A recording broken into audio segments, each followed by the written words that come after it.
Oasis फर्टिलिटीच्या तज्ञांनी IVF उपचार पद्धतीद्वारे 1 लाखांहून अधिक जोडप्यांना मातृत्व प्राप्तीचा आनंद दिला आहे. मोफत अपॉइंटमेंट बुक करण्यासाठी आजच संपर्क साधा. काळाच आहे, काळ्यातून कोळशाला तिकडे आता आपण म्हणतो की ब्लॅक गोल्ड, त्यामुळे इथून चक्क सगळे राजकीय लोक सुद्धा मोठ्या प्रमाणात त्यामध्ये इन्व्हॉल्व आहेत.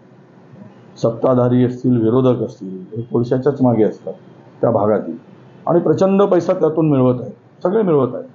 त्यामुळे शेतकरी मेला काय, पोल्युशनमध्ये जीव गेला काय, त्या भागामध्ये आरोग्याच्या फार मोठ्या समस्या आहेत, त्यावर ते गंभीर नाही.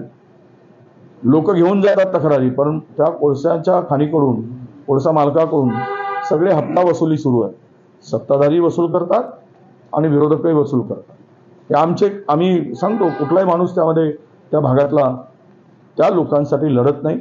त्यामुळे शेतकऱ्यांचं ते दुर्दैव आहे आणि शेतकऱ्यावर हा जो काही अन्याय होतोय त्याला जबाबदार हे सगळी मंडळी आहे. आणि विशेष करून ज्या खाणीच्या, ज्या वाशिरीच्या संदर्भात NM ग्लोबल हा तर मोठा माणूस आहे. नागपुरातले मोठमोठे राजकारणी त्यांच्यावर पाठीवर हात ठेवू नये, तर त्यामुळे त्याच्यावर कारवाई होणार कशी? नागपुरातले आहेत, मला वाटतं की नागपुरातल्या राजकारण्याकडे सुद्धा त्यातला पैसा येतोय.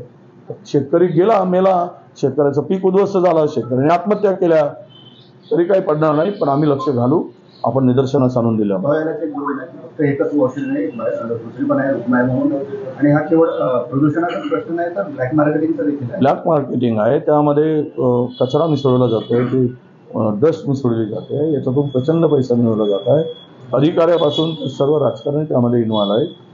हे सगळा धंदा गेल्या 5-7 वर्षात सुरू आहे आणि सगळ्यांना हप्ता जातोय. त्यामुळे कोणी तो विभागही काम करत नाही, विभागाचे अधिकारी काम करत नाही, कारवाई करत नाही. सब गोड बंगाल आहे. ही सत्ता बदलल्याशिवाय ओडिशामध्ये झालेल्या या सगळ्या प्रकारावर नियंत्रण आणता येतं. नियमबाह्य त्या रुक्मिणीला तर माझ्या माहितीप्रमाणे रुक्मिणी आणि ते गुप्ता कोलवाश्रीज वगैरे मिळून 800 कोटी रुपयाचा दंड त्यांच्यावर आहे.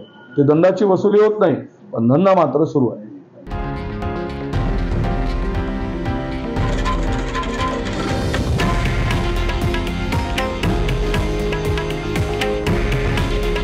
हे आहे देशातील नंबर 1 न्यूज नेटवर्क आणि आपण पाहत आहात TV9 मराठी. काळजी तुमची, हित महाराष्ट्राचं.